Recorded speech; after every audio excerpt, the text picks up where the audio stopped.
حضرت عبداللہ ابن عباس رضی اللہ تعالیٰ عنہ سے مروی ایک روایت ہے، میں ایک دن حضور کے پیچھے بیٹھا ہوا تھا، سواری میں حضور کا ردیف تھا، تو حضور نے فرمایا، اے بیٹے، اے لڑکے، میں تجھے کچھ کلمات سکھاتا ہوں، تو اللہ کے حقوق کا خیال رکھ تو وہ تیری حفاظت فرمائے گا۔ تو اللہ تعالیٰ جل شانہ کے احکام کی حفاظت کر، تو اسے اپنے سامنے پائے گا۔ اذا سألت فاسأل اللہ، جب سوال کرے تو اللہ سے ہی سوال کرے، اللہ سے مانگنے کا مزاج پیدا کر لیں کہ فرمایا تمہارے جوتے کا تسمہ بھی ٹوٹ جائے تو وہ بھی اللہ سے مانگو۔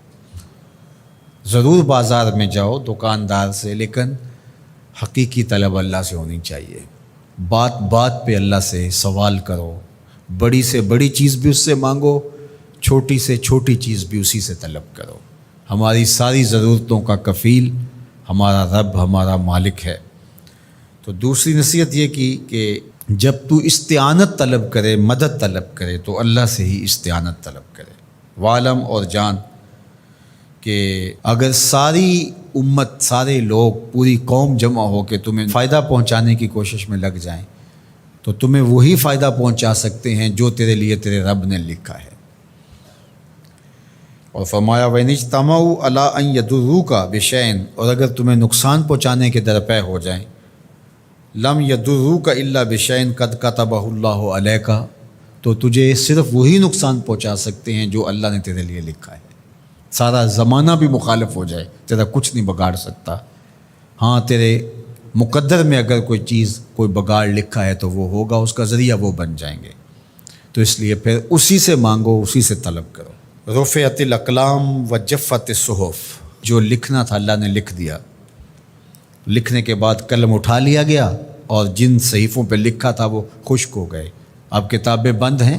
تو اس لیے اس نے تیرے لیے جو لکھا ہے وہ ہو کے رہے گا، تو خام خواہ لوگوں سے ڈرنے کی ضرورت نہیں ہے، اور تیرا فائدہ، تیرا نقصان اسی کے دستے قدرت میں ہے، تو اسی سے طلب کر، اسی سے مانگ۔ اور فرمایا تو اللہ تعالیٰ جل شانہ کو رخاء میں، خوشحالی میں یاد کر، یعرف کا فی الشدہ، وہ تجھے مشکل میں پہچانے گا۔ یعنی جو شخص خوشحالی کے دور میں اس کے پاس دولت ہے، صحت ہے، تو اللہ تعالیٰ کو فراموش نہیں کرتا، اللہ اس کی بدحالی کے زمانے میں اس کو فراموش نہیں کرتا۔ وعلم، اور جان، ان النصر مع الصبر، کہ جو مدد ہے وہ صبر کے ساتھ آتی ہے۔ وان الفرج مع الکرب، اور کشادگی جو ہے وہ مشکل کے ساتھ آتی ہے۔